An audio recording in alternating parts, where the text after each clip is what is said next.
ऐसे ही यूरोप से आए हुआ ये जो शैम्पू है, ये वो लगाते हैं इसलिए कि बाल कड़े हैं, कड़क है।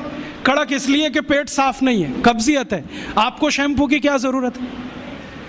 आपको बाल ही साफ करने हैं तो आयुर्वेदिक औषधि है आंवला, रीठा, शिकाकाई, गांव-गांव मिलती है, कहीं से भी ले लो, इकट्ठा करके डिब्बे में रख लो, बराबर मात्रा में मिला लो, 1 चम्मच गर्म पानी में डालो, सवेरे उस पानी से बाल धो लो।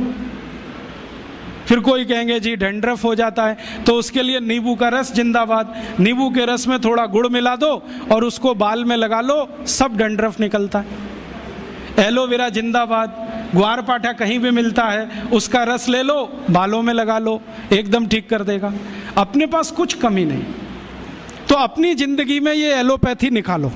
और ऐसी तुलसी के जैसी ही एक बहुत अच्छी चीज है पुदीना, वो भी बने तो गमले में कर लो घर में।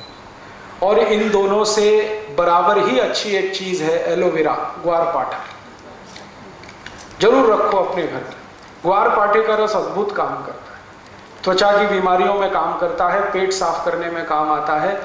कान में कितना भयंकर दर्द हो, ग्वारपाठे का रस थोड़ा गर्म करके 1 ही बूंद टपकाओ, 3 सेकंड में दर्द खत्म कर देता है, विदिन 3 सेकंड्स। इंजेक्शन से भी तेज गति से काम करता है। किसी स्त्री और पुरुष को नपुंसकता की शिकायत हो, ग्वारपाठा बिल्कुल ठीक कर देता, कंप्लीट क्योर करता है।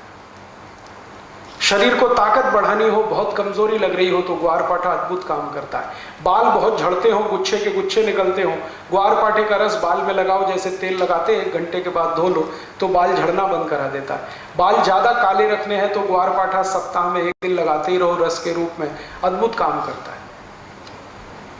आंखों की रोशनी बढ़ानी हो तो ग्वारपाठे को इस्तेमाल कर सकते हैं, पीने के रूप में ले सकते हैं। बच्चों को फोड़े फुंसियां बहुत होती हैं, 1-1 चम्मच ग्वारपाठे का रस 3-4 दिन पिला दो तो सब फोड़े फुंसियां होना बंद। गर्मियों में घमौरियां बहुत हो जाती हैं तो ग्वारपाठे का इस्तेमाल कर सकते हैं। मनुष्यों में, पुरुषों को एक बहुत खराब बीमारी होती है, उसको बार्बर सिचिंग कहते हैं।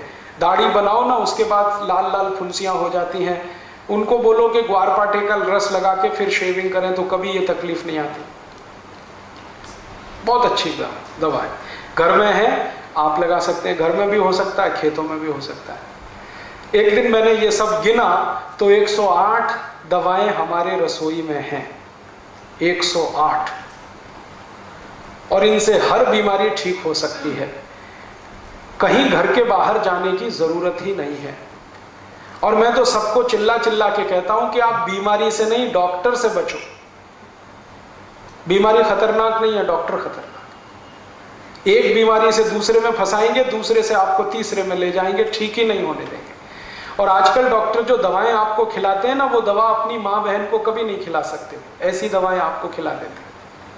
जिन दवाओं पर कोई क्लिनिकल ट्रायल्स नहीं हुए हैं, जिन दवाओं को किसी ने अप्रूव भी नहीं किया है, उनको धड़ल्ले से प्रेस्क्राइब करते हैं क्योंकि कमीशन मिलता है। और ये कमीशन खोरी इतना बढ़ गया है कि अब अच्छा डॉक्टर चिराग लेके ढूंढने निकलो तो कोई एक मिले, मुश्किल से एक मिले। इसलिए आप इनसे अगर बचे रहें तो आपकी जिंदगी बहुत सुरक्षित रहने वाली है। दोस्तों, सबसे पहले तो चैनल सब्सक्राइब करें, फिर लाइक, कमेंट और शेयर करें। और हाँ, हमारा एंड्रॉयड ऐप डाउनलोड करना ना भूलें।